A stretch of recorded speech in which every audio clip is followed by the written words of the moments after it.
Mari jemaat Tuhan, bersama-sama dengan iman, kita memperkatakan Pentakosta ketiga. 1. Pentakosta ketiga adalah pencurahan Roh Kudus yang dahsyat di zaman ini, melebihi yang terjadi di Azusa Street. 2. Pentakosta ketiga akan mengakibatkan penuaian jiwa yang terbesar dan yang terakhir sebelum Tuhan Yesus datang kembali. 3. Pentakosta ketiga akan membangkitkan generasi Yeremia, yaitu anak-anak muda yang dipenuhi Roh Kudus, cinta mati-matian kepada Tuhan Yesus, tidak kompromi terhadap dosa, dan akan bergerak untuk memenangkan jiwa. 4. Pentakosta ketiga lahir di Indonesia dan bergerak ke bangsa-bangsa. Gerakan ini dari timur ke barat dan akan kembali ke Yerusalem. 5. Pentakosta ketiga akan memberikan kuasa untuk menyelesaikan amanat agung, dan setelah itu Tuhan Yesus datang kembali. Amin. Mari jemaat Tuhan, bersama-sama dengan iman, kita perkatakan Mazmur 91. Dalam lindungan Allah.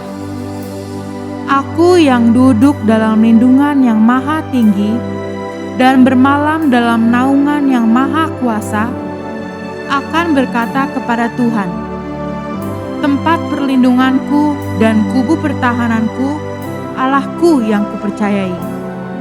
Sungguh, Engkaulah yang akan melepaskan aku dari jerat penangkap burung, dari penyakit sampar yang busuk. Dengan kepakmu, Engkau akan menudungi aku. Di bawah sayapmu, aku akan berlindung. Kesetiaanmu ialah perisai dan pagar tembok. Aku tak usah takut terhadap kedahsyatan malam, terhadap panah yang terbang di waktu siang, terhadap penyakit sampar yang berjalan di dalam gelap, terhadap penyakit menular yang mengamung di waktu petang. Walau 1.000 orang rebah di sisiku dan 10.000 di sebelah kananku, tetapi itu tidak akan menimpaku. Aku hanya menontonnya dengan mataku sendiri dan melihat pembalasan terhadap orang-orang fasik. Sebab Tuhan ialah tempat perlindunganku, yang maha tinggi telah kubuat tempat perteduhanku, malapetaka tidak akan menimpaku, dan tulah tidak akan mendekat kepada kemahku. Sebab malaikat-malaikatmu akan diperintahkanmu kepadaku untuk menjagaku di segala jalanku. Mereka akan menatangku di atas tangan mereka, supaya kakiku jangan terantuk kepada batu. Singa dan ular tedung akan kulangkahi, aku akan menginjak anak singa dan ular naga. Sungguh, hatiku melekat kepadamu, maka Engkau akan meluputkanku, Engkau akan membentengiku, sebab aku mengenal namamu. Bila aku berseru kepadamu, Engkau akan menjawab. Engkau akan menyertai aku dalam kesesakan. Engkau akan meluputkanku dan memuliakanku. Dengan panjang umur akan kau kenyangkan aku, dan akan kau perlihatkan kepadaku keselamatan daripadamu. Amin.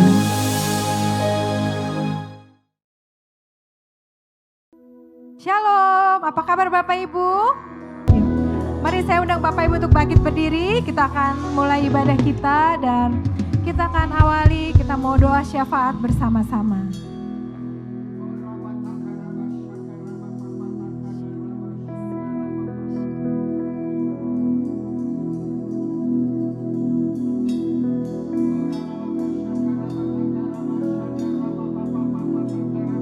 shanda rapatakaraba. Oh rapatakaraba shanda. Firman Tuhan berkata karena begitu besar kasih Allah akan isi dunia ini, sehingga Ia telah mengkorbankan anaknya yang tunggal.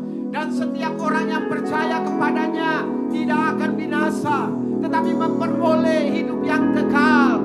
Karena itu kami mengucap syukur dan terima kasih Tuhan Yesus atas penebusan, atas kasih karunia-Mu.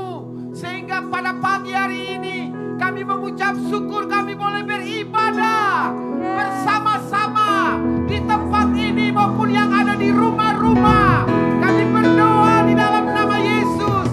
Jiwa-jiwa yang akan beribadah pada pagi hari ini, yang ada di rumah Tuhan maupun yang ada di rumah-rumah, Tuhan kami percaya ada hadirat, ada kemuliaan Tuhan, ada kasih Tuhan terjadi pada pagi hari ini. Ada mujizat, ada pemulihan, ada kekuatan, ada penghiburan, ada sukacita di dalam nama Yesus. Bapak kami juga berdoa Tuhan, menyerahkan gembala sidang kami, Bapak Pendeta Insinyur Niko Notora Harjo bersama dengan wakil-wakil gembala yang ada. Tuhan telah memilih dan menetapkan mereka bersama dengan gembala-gembala rayon, maupun juga gembala rayon kami Pak Budi, bersama dengan Ibu Cingki Tuhan, dan juga gembala-gembala cabang yang ada, termasuk gembala cabang kami, hamba-Mu Pak Pendeta Bisa Sitorus Tuhan, dan wakil gembala Pak Hermanto Tuhan, bersama Ibu dan seluruh keluarga besar mereka. Tuhan yang sudah mengurapi dan pakai mereka untuk kemuliaan bagi nama Tuhan. Terima kasih Bapak, apa saja yang mereka perbuat, mereka kerjakannya berhasil. Nama Tuhan dipermuliakan. Kami juga berdoa buat bangsa kami di Indonesia, DKI Jakarta, BLT yang ada di DKI Jakarta untuk percayakan untuk mengelola situasi kondisi Jakarta. Kami berdoa dari banjir apapun yang terjadi, tapi kami berdoa, kami percaya biarlah kemuliaan kasih Tuhan dinyatakan. Kami berdoa buat Indonesia, Tuhan lawat Indonesia, kerajaan datanglah, jadilah kehendak-Mu di Indonesia seperti di sorga, di dalam nama Yesus. Kami Bapak Presiden, Bapak Joko Widodo, Wakil Presiden Bapak Maruf Amin dengan seluruh menteri kabinet yang ada, dan seluruh gubernur-gubernur yang ada di seluruh pelosok tanah air Indonesia. Kepercayaan yang Tuhan berikan kepada mereka, roh takut akan Tuhan. Mereka mengerjakan tugas tanggung jawab dengan sungguh-sungguh, bukan untuk kepentingan mereka tapi untuk kepentingan rakyat Tuhan. Kami berdoa di dalam nama Yesus. Kami mengucap syukur pemilihan sudah boleh selesai, dan kami terus mengkawali Tuhan tentang perhitungan yang saat ini sedang berlangsung dari KPU sampai pada tanggal 20 Maret akan diadakan pengumuman. Kami berdoa Indonesia aman, Indonesia damai, damailah Indonesiaku, damailah Indonesiaku. Dan kami akan mau beribadah pagi hari ini. Kami mau bersorak-sorak, kami mau memuji, menyembah Tuhan, Raja di atas segala raja. Haleluya, haleluya, Haleluya. Mari beri kemuliaan yang paling meriah buat Tuhan. Mari umat-umat pilihan Tuhan, umat kesayangan Tuhan, yuk siapkan hati, jiwa, roh, tubuh kita untuk memuji Tuhan, yang mau menari-menari buat Tuhan. Tidak ada yang lebih indah kecuali kasih Tuhan.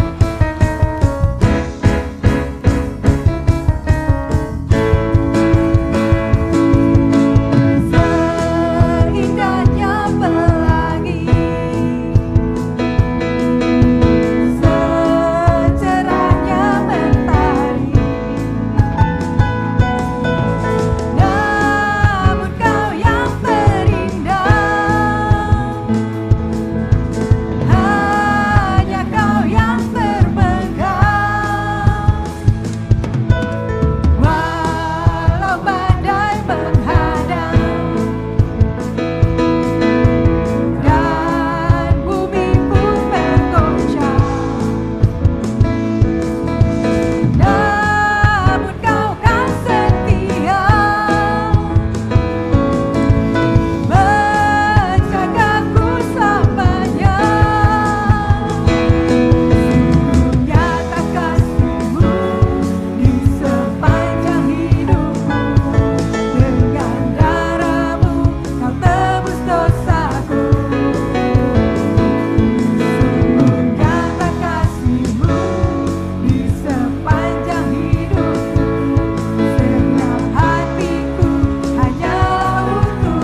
lebih indah dari kasih Tuhan.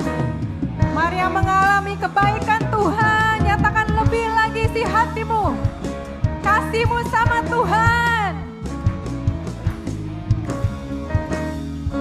Katakan sungguh nyata, sungguh nyata kasihmu di sepanjang hidupku. Dengan darahmu kau tebus dosaku. Sungguh nyata kasihmu di sepanjang hidupku. Segenap hatiku hanyalah untuk teman selauder. Sungguh nyata kasihmu di sepanjang hidupku. Dengan darahmu kau tebus dosa. Terima kasih Tuhan. Sungguh nyata kasihmu di sepanjang hidupku. Segenap hatiku hanyalah untukmu. Katakan segenap hati. Segenap hatiku hanyalah untukmu. Segenap hatiku hanyalah untukmu. Ya benar, ini pernyataan hati kami Tuhan. Hati kami hanya buat Engkau. Haleluya. Haleluya. Yuk mari yang rindu memuji Tuhan lebih lagi semangat memuji Tuhan. Biar api Tuhan tercurah lebih lagi di tempat ini. Yeay.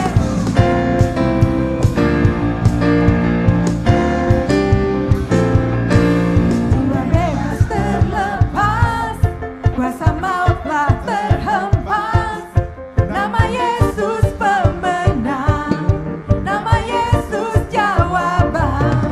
Maka takkan berhenti, berlari sampai akhir. Serukan tinggi namanya, serukan ajaib namanya. Roh Kudus membakar setiap kami. Naiklah pujian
Saat ini lawatan Tuhan terjadi. Yang lemah dikuatkan, yang sakit disembuhkan, yang tidak punya pengharapan ada pengharapan yang baru, yang terikat dilepaskan dalam nama Tuhan Yesus. Ada jawaban-jawaban doa, ada terobosan-terobosan terjadi, pintu-pintu yang tertutup terbuka, peluang-peluang yang bisa terbuka dalam nama Tuhan Yesus. Tercurah di tempat ini, Tuhan, apapun keadaan kami saat ini, kami percaya Kau terlebih tahu Tuhan, dan Kau terlebih-lebih lagi menjawab lebih dari apa yang kami doakan. Terima kasih Tuhan. Katakan Yesus mendengar. Yesus mendengar lebih dari yang ku doakan. Yesus menjawab lebih dari yang ku harapkan. Dengan caranya di waktu yang tepat, ku kan melihat Dia jadikan. Dengan iman katakan, Yesus mendengar lebih dari yang ku doakan. Benar Tuhan, ini iman kami percaya Tuhan Kau terlebih tahu Tuhan. Kira mama ya shika. Dengan caranya di waktu yang tepat, Kau bekerja Tuhan. Lakukan yang Kau pandang baik Tuhan. Kita banyak katakan sekali lagi, Yesus mendengar lebih dari yang ku doakan. Yesus menjawab lebih dari yang ku harapkan. Dengan caranya di waktu yang tepat, ku kan melihat. Kami mau nyatakan Kau Allah yang besar, Kau sanggup Tuhan. Kau Allah yang besar, ajaib dan mulia. Kau Yesus yang selalu membuatku terpesona. Segala pujian bagimu ya. Mari saya undang jemaat untuk kita sama-sama bangkit berdiri. Kita tinggikan Tuhan lebih lagi, nyatakan Dia Allah yang besar.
Shalom semuanya.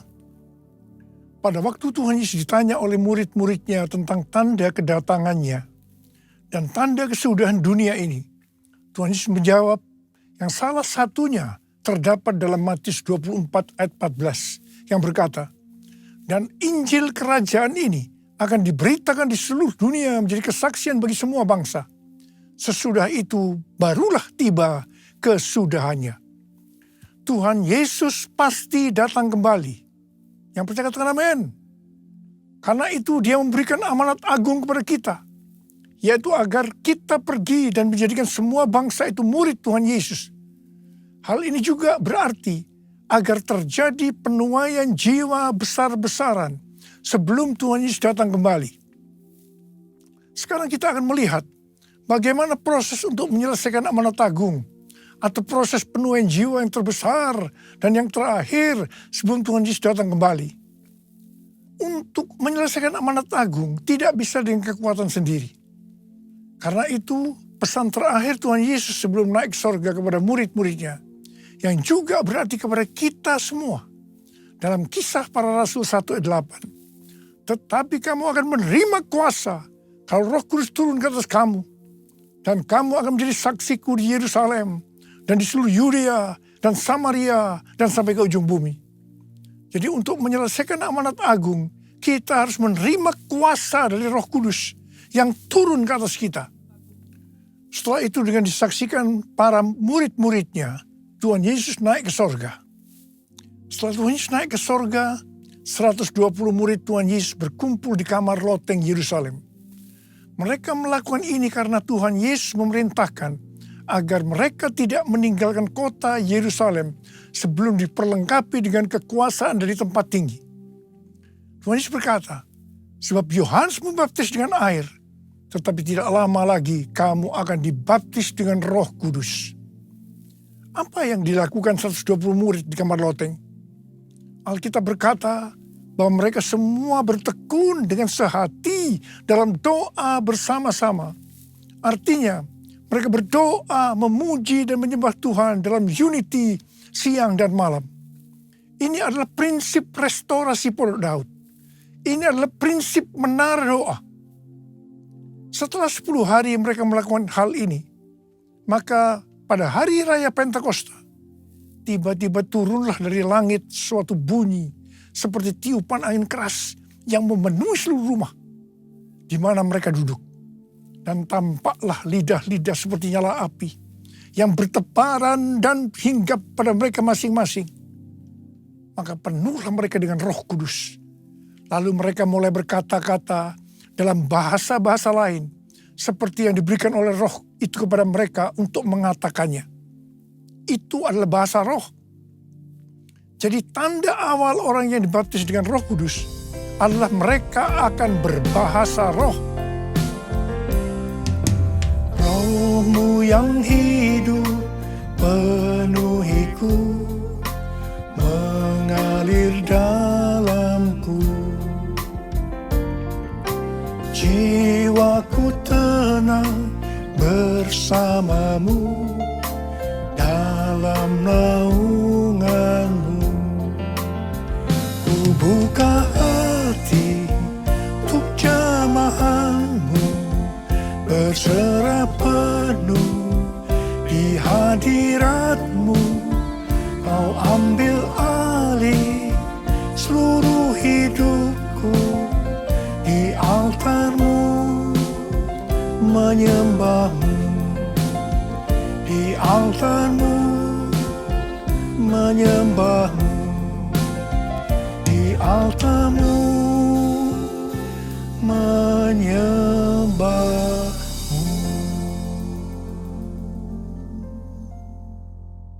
Apa yang terjadi setelah murid-murid Tuhan Yesus dipenuhi dengan Roh Kudus? Hal yang pertama, Petrus berkhotbah sekitar 5 menit. Dan kira-kira 3.000 orang bertobat dan dibaptis. Wow! Petrus berkhotbah dengan kuasa Roh Kudus. Pada zaman itu populasi penduduk dunia sekitar 255 juta orang. Sekarang penduduk dunia sekitar 8 miliar. Jadi 3.000 orang yang bertobat dan dibaptis pada waktu itu setara dengan sekitar 94.000 orang pada saat ini. Saya percaya hal ini juga bisa terjadi pada saat ini. Hal yang kedua, setelah murid-murid Tuhan Yesus dipenuhi dengan Roh Kudus, mereka dipakai untuk menyatakan tanda-tanda dan mujizat sehingga banyak orang yang bertobat. Petrus dan Yohanes menyembuhkan orang lumpuh sejak lahir. Bayangan Petrus bisa menyembuhkan orang sakit. Sapu tangan atau kain yang pernah dipakai Paulus, jika diletakkan pada orang sakit atau dirasuk setan, maka orang itu akan sembuh. Dalam Markus 16 ayat 15 sampai dengan 18, Tuhan Yesus berkata bahwa kalau kita pergi untuk memberitakan Injil, maka tanda-tanda dan mujizat akan menyertai kita. Sejak tahun 2006, saya diperintahkan Tuhan untuk mengadakan kebaktian kesembuhan ilahi. Selama 13 tahun, saya sudah mengadakan 318 kali kebaktian kesembuhan ilahi. Setiap kali berkhotbah, saya pasti memberitakan Injil.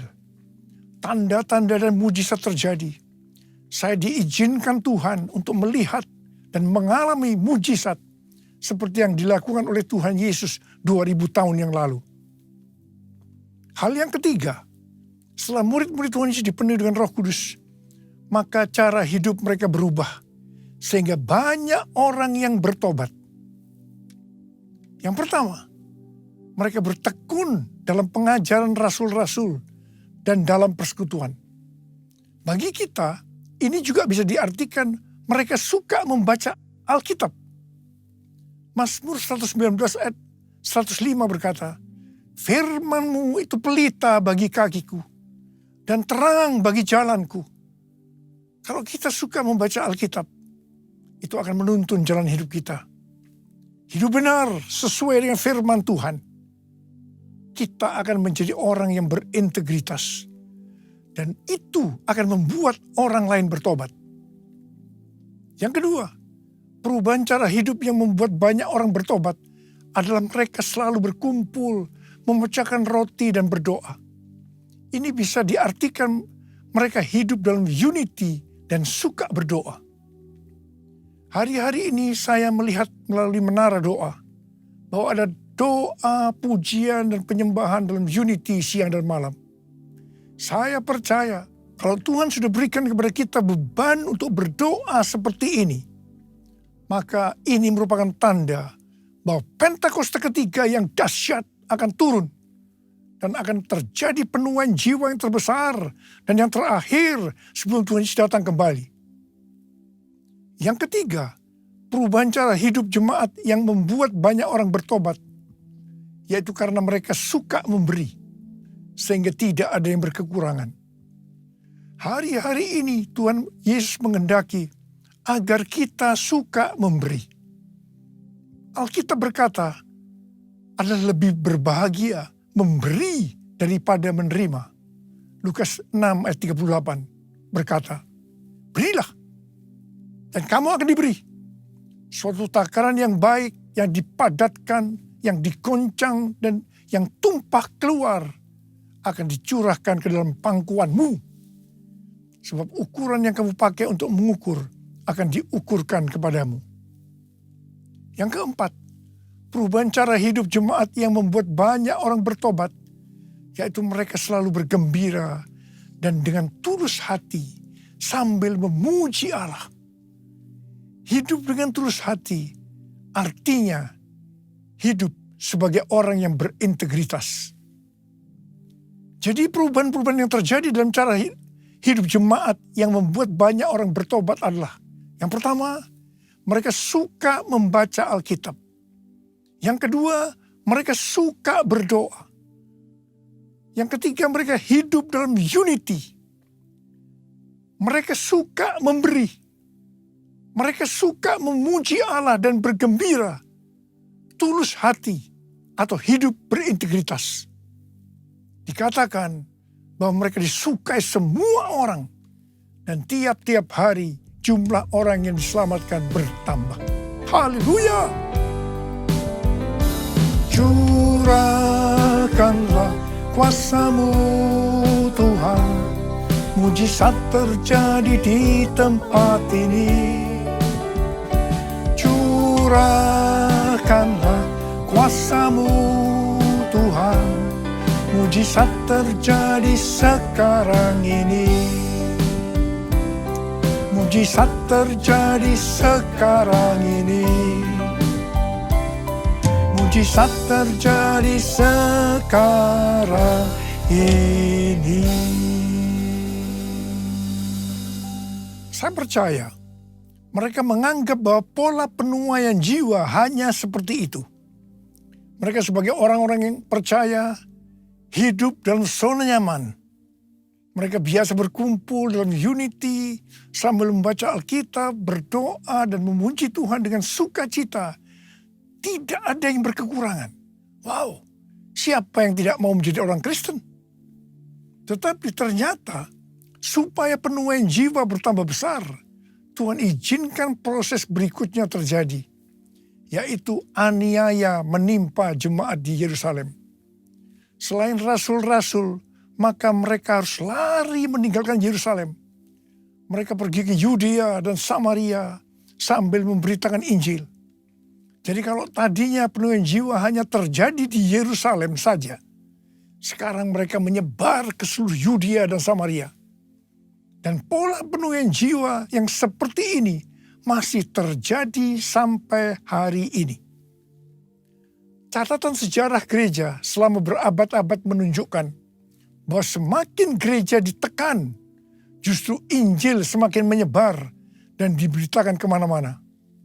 Karena itu Tuhan izinkan hari-hari ini penderitaan, aniaya, itu terjadi di antara orang-orang percaya. Supaya terjadi penuaian jiwa yang lebih besar. Yang percaya katakan amin. Ternyata pola penuaian yang terjadi di atas belum menyelesaikan rencana Tuhan. Karena selain penuaian jiwa harus terjadi di Yerusalem, seluruh Yudea dan Samaria, tapi juga harus sampai ke ujung bumi. Tuhan mempunyai cara untuk membuat penuaian jiwa itu sampai ke ujung bumi, yaitu dengan terjadinya perubahan paradigma dalam pelayanan. Selama ini, pengertian tentang keselamatan hanya untuk orang Yahudi saja. Tetapi melalui peristiwa Kornelius, di mana Petrus diutus oleh Tuhan untuk mendatangi Kornelius yang bukan orang Yahudi, untuk memberitakan jalan keselamatan, akhirnya mereka mengerti bahwa ternyata keselamatan bukan hanya untuk orang-orang Yahudi saja, tetapi untuk semua bangsa. Dan ini mengakibatkan terjadinya penuaian jiwa besar-besaran. Haleluya! Jadi, mereka tidak hanya mengabarkan Injil di Yerusalem, Yudea dan Samaria saja, tetapi sekarang mereka, termasuk kita, juga pergi ke seluruh dunia. Proses perubahan paradigma dalam pelayanan itu tidak mudah. Petrus harus diyakinkan oleh Tuhan. Kalau Tuhan berkata halal, jangan kamu berkata haram. Orang-orang yang bukan Yahudi adalah haram di mata orang Yahudi. Proses itu masih terus berlanjut untuk memberikan pengertian kepada orang-orang Yahudi, golongan bersunat, dan juga orang-orang Farisi yang sudah bertobat. Di mana mereka berpendapat bahwa orang yang bukan Yahudi yang percaya kepada Tuhan Yesus harus disunat dan diwajibkan mengikuti hukum-hukum Musa. Tetapi melalui sidang di Yerusalem, akhirnya mereka mengerti dan bisa menerima bahwa keselamatan bukan hanya untuk orang-orang Yahudi saja, tapi untuk semua bangsa. Katakan amin. Jesus, I believe in you. Jesus, I belong to you. You're the reason that I live, the reason that I sing. Jesus, I believe in you. Jesus, I belong to you. You're You're the reason that I live, the reason that I sing with all I am. Di awal pelayanan saya termasuk salah seorang yang dipakai oleh Tuhan untuk melakukan paradigma yang baru dalam pelayanan untuk menyelesaikan amanat agung. Sebagai contoh, tentang membuka gereja baru. Yang kedua, cara ibadah dengan doa, pujian, dan penyembahan, termasuk menggunakan bahasa roh untuk memuji dan menyembah Tuhan. Yang ketiga, tempat ibadah yang dilakukan bukan di gedung gereja. Dan yang keempat juga mengenai Pentakosta ketiga. Semua itu selalu diawali dengan pro dan kontra. Sama dengan yang terjadi pada waktu zaman kisah para rasul tadi. Pada tahun 2009, Tuhan berbicara kepada saya bahwa Tuhan akan mencurahkan Roh Kudus sehingga terjadi pencurahan Roh Kudus yang dahsyat. Pada saat Roh Kudus dicurahkan, akan terjadi peristiwa seperti yang terdapat dalam Yoel 2 ayat 28 sampai dengan 32. Di sini disebutkan bahwa pada saat Roh Kudus dicurahkan akan ada 3 tanda yang terjadi. Tanda pertama sesuai dengan Yoel 2 ayat 28 dan 29. Bahwa anak-anak, pemuda, dan orang tua akan dipakai oleh Tuhan secara luar biasa. Amin. Tanda yang kedua sesuai dengan Yoel 2 ayat 30.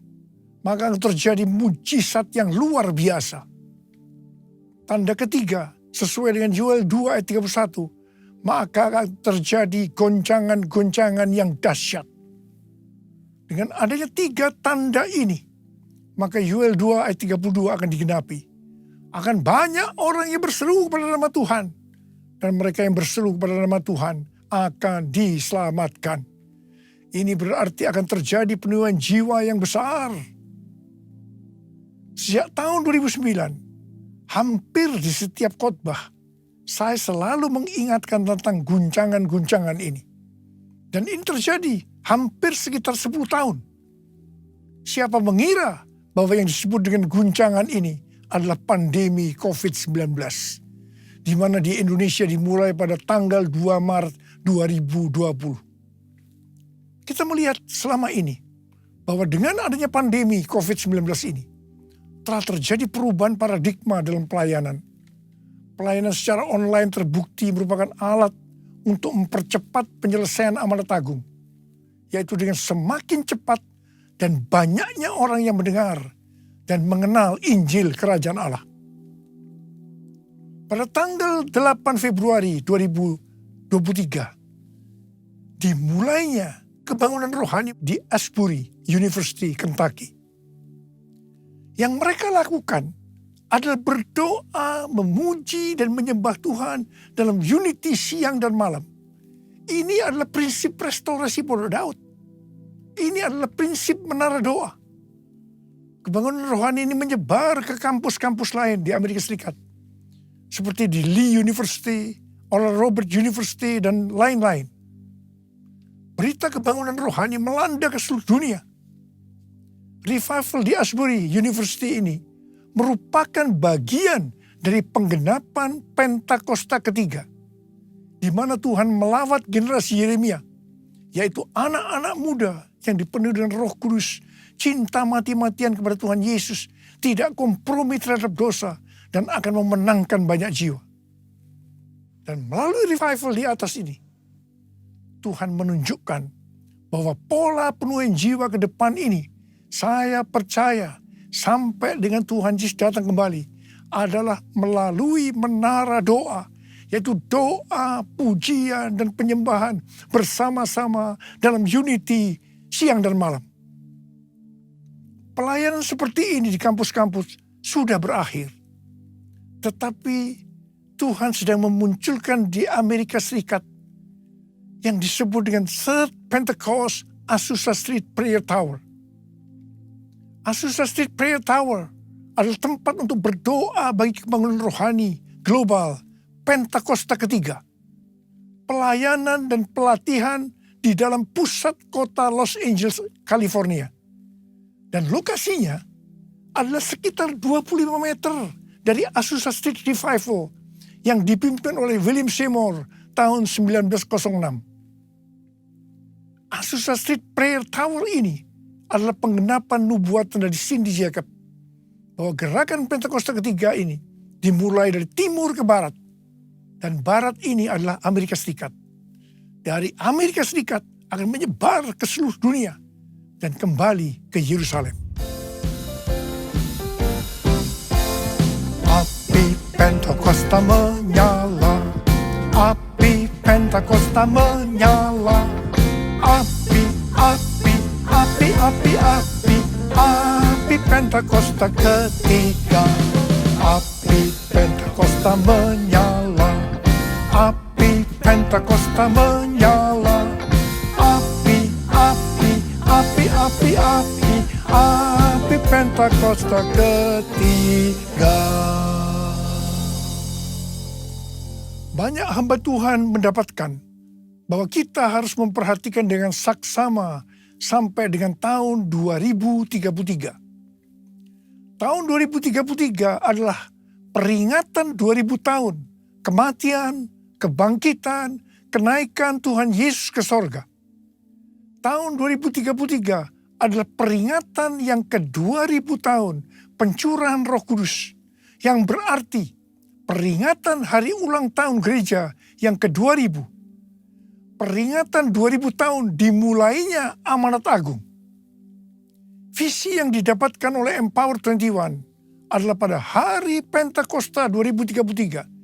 Setiap orang akan mendapatkan kesempatan untuk berjumpa secara autentik dengan Tuhan Yesus melalui kuasa dan kehadiran Roh Kudus. Everyone. Rick Warren dari aliran baptis mendapatkan bahwa tahun 2033 adalah goal untuk menyelesaikan amanat agung. Tuhan memberikan tuntunan untuk menyelesaikan amanat agung tahun 2033. Kita seperti orang Israel yang dipimpin oleh Yosua untuk memasuki tanah perjanjian, yaitu melalui jalan yang belum pernah kita lalui sebelumnya. Mereka akan dituntun oleh tabut Allah. Jarak antara tabut Allah dengan orang Israel yang mengikutinya harus sekitar 2000 hasta. Tidak boleh terlalu dekat, juga tidak boleh terlalu jauh. Untuk itu, mereka harus menguduskan diri.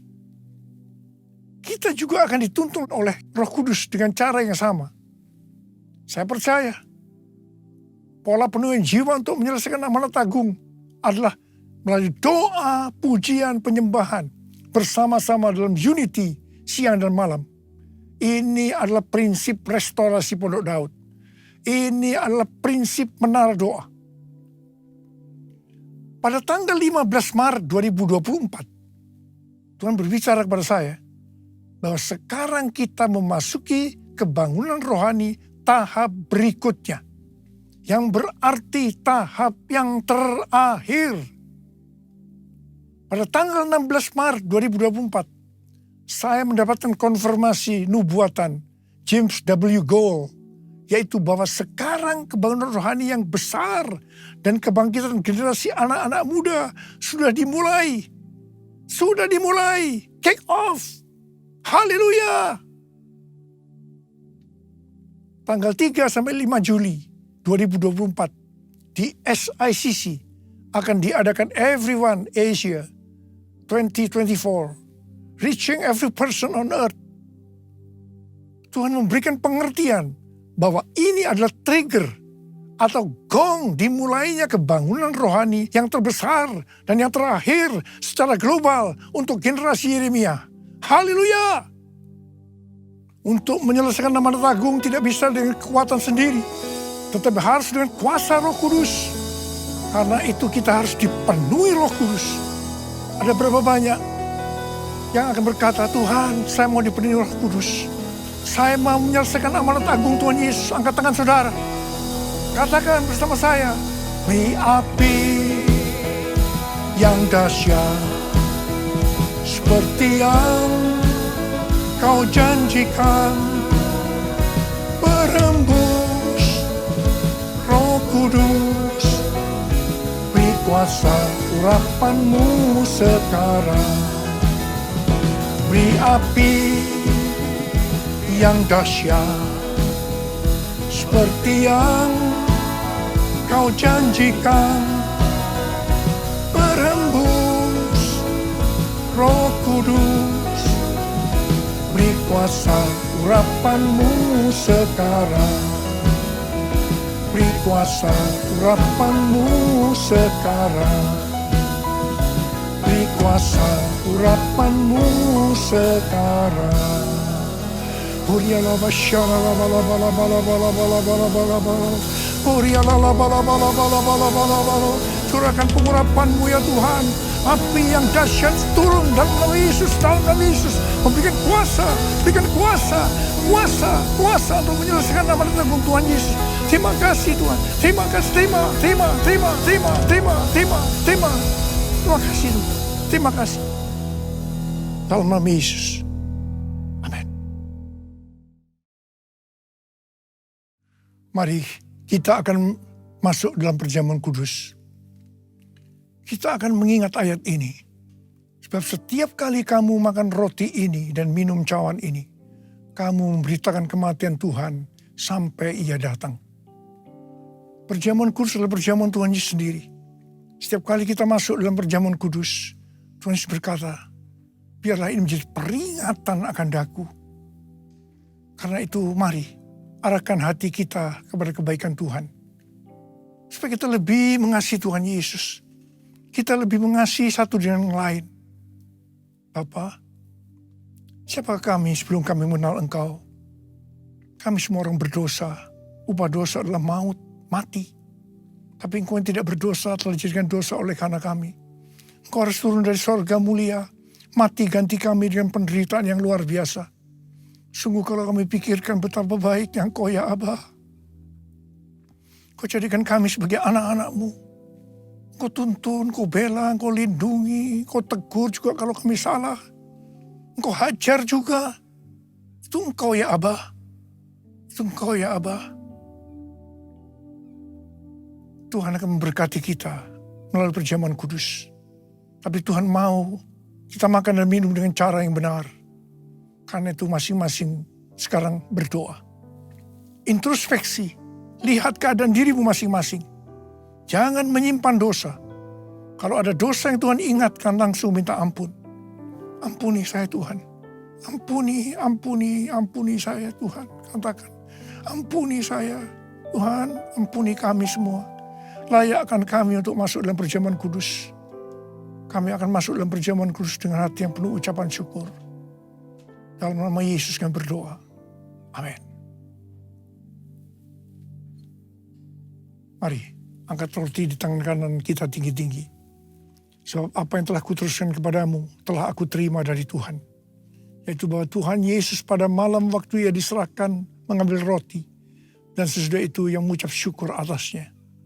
Dia memecah-mecahkannya dan berkata, inilah tubuhku yang diserahkan bagi kamu. Perbuatlah ini menjadi peringatan akan aku. Tuhan dikasih Tuhan, bukankah roti yang kita pecah-pecahkan ini adalah persekutuan kita dengan tubuh Kristus? Mari kita makan dalam nama Yesus.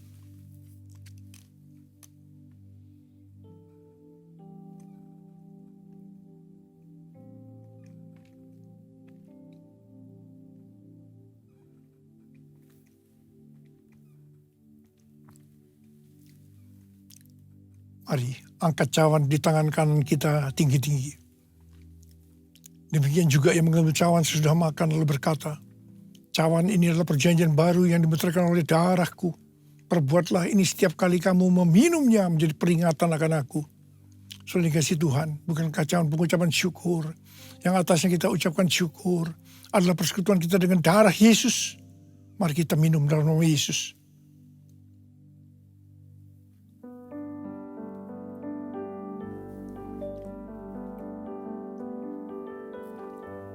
Mari angkat tangan kita di hadapan Tuhan. Ucapkan syukur dan terima kasih dengan suara. Tuhan, terima kasih ya Tuhan. Terima kasih, terima kasih. Terima kasih ya Abah, terima kasih. Urala basyara la bala bala bala. Oh, rialala bala bala bala bala. Oh, rada bala bala. Ada berapa banyak di antara saudara yang membutuhkan kesembuhan? Angkat tanganmu. Kau melihat anak-anakmu sedang mengangkat tangan mereka, Tuhan. Saat ini Engkau sedang menyembuhkan yang sakit. Engkau sedang membebaskan yang terikat. Engkau menghibur yang susah. Engkau menguatkan yang lemah. Engkau memberikan pengharapan-pengharapan yang baru bagi yang datang dengan keadaan putus pengharapan. Terima kasih. Sembuh dalam nama Yesus. Sembuh dalam nama Yesus. Sembuh dalam nama Yesus. Sembuh dalam nama Yesus. Terima kasih Tuhan. Terima kasih Yesusku. Terima kasih Yesusku. Puji syukur hanya bagi Tuhanku. Terima kasih Yesusku. Terima kasih Yesusku. Puji syukur hanya bagi Tuhanku. Terima kasih Yesusku. Terima kasih Yesusku. Puji syukur hanya bagi Tuhanku. Terima kasih Yesusku. Terima kasih Yesusku. Puji syukur hanya bagi Tuhanku. Puji syukur hanya bagi Tuhanku. Puji syukur hanya bagi Tuhanku.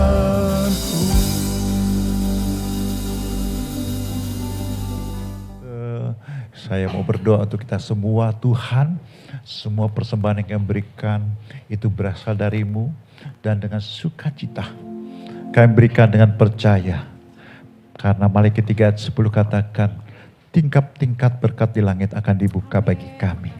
Kami syukuri, kami hormati kasih-Mu, kebaikan-Mu.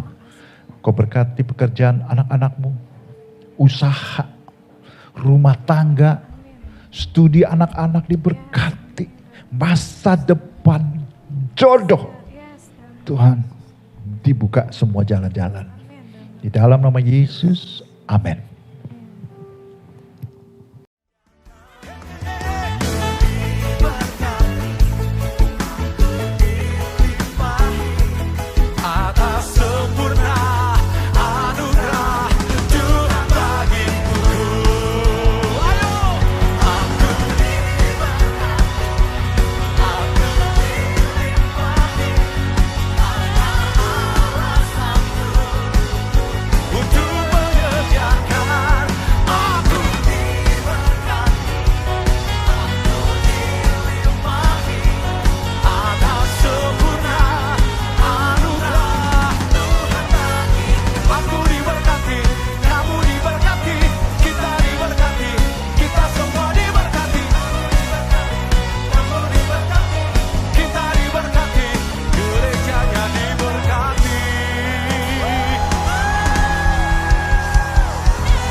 Puji Tuhan, dalam bulan semester ini, melalui GB Menteng telah disalurkan taburan beasiswa dari Bapak Ibu sekalian untuk biaya sekolah anak-anak jemaat yang membutuhkan. Bagi jemaat Tuhan yang rindu menjadi berkat, dapat menabur dengan mentransfer ke akun rekening gereja kita dengan keterangan beasiswa atau melalui amplop persembahan warna hitam di kolom pendidikan dengan mengganti keterangan beasiswa. Tuhan Yesus memberkati taburan jemaat Tuhan dan Tuhan membalas setiap kemurahan hati Bapa, Ibu dengan berlimpah-limpah. Mengajak jemaat Tuhan untuk tidak melewatkan saat yang penting setiap hari dalam saat teduh bersama Bapak Gembala melalui WhatsApp Group atau Spotify. Dalam firman-Nya kita dapat melakukan segala perkara karena ada kekuatan, kasih, dan pengharapan. Sesuai arahan Bapak Gembala Sidang Pendeta Niko Nyoto Raharjo untuk mengambil bagian dalam doa dan puasa bersama untuk Empower 21 Everyone Asia 2024 pada tanggal 20-29 Juni 2024 dengan pokok doa 1. Pencurahan Roh Kudus di penuaian jiwa tahap kedua. 2.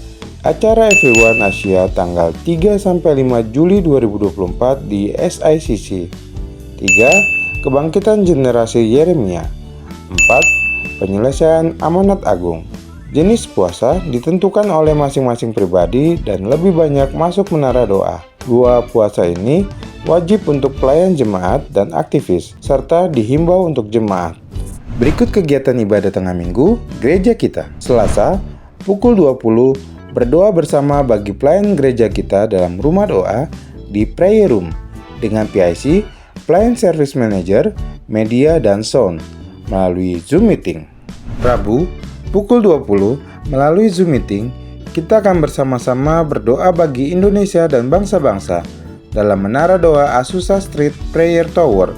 Jumat, pukul 20, CG gabungan bersama Bapak dan Ibu Gembala dengan narasumber Ibu Antonia dengan tema Hati yang Mempunyai Belas Kasihan Jiwa-Jiwa melalui Zoom meeting. Sabtu, pukul 4.30, worship fajar melalui WhatsApp group. Di pagi hari bersama-sama dari rumah masing-masing, kita membawa pujian, penyembahan, dan doa. Sekian informasi kegiatan gereja kita dalam minggu ini.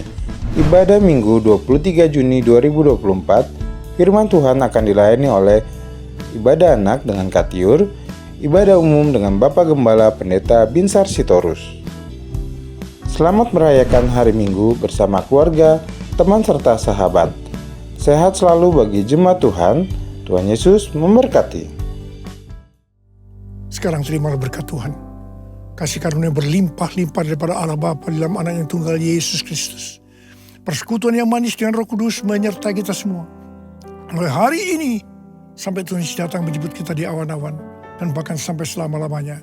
Yang percaya bersama-sama katakan amin. Kami memuji